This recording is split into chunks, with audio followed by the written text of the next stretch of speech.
একটা ভিডিও দিয়েছিলাম কিভাবে আপনারা ভিপিএন কানেক্ট করবেন। আজকে ভিডিওতে থাকছে ভিপিএনটা আপনাদের সঠিকভাবে কানেক্ট হলো কি না হলো সেই বিস্তারিত আমি বলবো। কিভাবে আপনারা টেস্ট করবেন ভিপিএন কানেক্ট করে দিয়ে। ধরেন আপনি ইন্ডিয়া কান্ট্রি আপনি কানেক্ট করবেন, সেক্ষেত্রে দেখতেছেন যে আপনার হংকং কান্ট্রি এসে আছে যে কানেক্ট হয়েছে, সেটা নিশ্চিত হওয়ার জন্য আপনারা কী করতে পারেন সেটা আমি আজকে দেখাবো।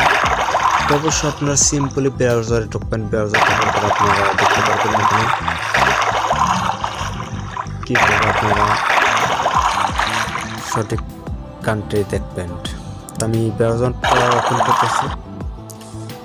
ওপেন করার পর আমি সাইটের ভিতরে প্রবেশ করবো। একটু লোডিং নিচ্ছে পেজটা একটু। তো অবশ্যই আমি এই সাইটের ভিতরে প্রবেশ করতেছি। দেখেন উপরে দেখতে পাচ্ছেন, আর ভিডিও ডিসক্রিপশনে লিঙ্কটা দেওয়া থাকবে, সাইটের লিঙ্কটা দেওয়া থাকবে। ওখান থেকে আপনারা সাইটটা ওখান থেকে ক্লিক করে আপনারা সাইটটাতে প্রবেশ করে আপনারা দেখতে পারেন অবশ্য। তো আমি পেজটা রিফ্রেশ করে নিচ্ছি আপনাদের সুবিধার ক্ষেত্রে। খালি এই সাইটে ঢোকার সাথে আপনারা কোন কান্ট্রি কানেক্ট করছেন সেটা আপনাদের দেখাবে। তো অবশ্যই দেখতে পাচ্ছেন এখানেতে আছে লোকেশন ট্রাইব মাই আইপি, এটা আমার আইপি দেখতে পাচ্ছেন। এখানে এটা আমার আইপি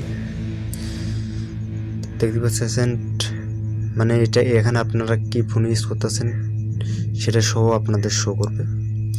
তো অবশ্যই দেখতে পাচ্ছেন এটাকে এখানে দেখাচ্ছে ইন্ডিয়া। আমি ইন্ডিয়া কান্ট্রি সিলেক্ট করছি, ইন্ডিয়া হচ্ছে। তো অবশ্যই এখানে দেখা যাচ্ছে স্পেন্ডটা অবশ্য এখানে ভুল কিছু ইনফরমেশন দিবে না এখানে অবশ্য। তো অবশ্যই এখানে ভিপিএনটা কানেক্ট করতে কিছু প্রবলেম হচ্ছে, সেক্ষেত্রে আপনার ভিপিএনটা ফিরে আবার ডিসকানেক্ট করে আপনারা আবার কানেক্ট করবেন ভিপিএনটা। দেখবেন যে অটোমেটিক আপনাদের ভিপিএনটা ঠিক হয়েছে। তো অবশ্যই আপনারা দেখবেন কীভাবে দেখবেন যে এই জায়গাটা আপনাদের ওখানে ইন্ডিয়া আসে, এখানেও আপনাদের ইন্ডিয়া আসতে হবে। তাহলে দেখবেন যে আপনারা সুন্দরভাবে ভিপিএনটা যে দেশ সিলেক্ট করছেন ওই দেশে আছে। দেখেন আমাকে এখানে দেখেন স্পেন দেখাচ্ছে, আর এখানে আপনাদের 50-52% দেখাচ্ছে আমাকে। আপনাদের কি 90% কি 95 কি 80 এইরকমভাবে দেখাবে। তাহলে ভাববেন যে আপনারা সেফ কান্ট্রি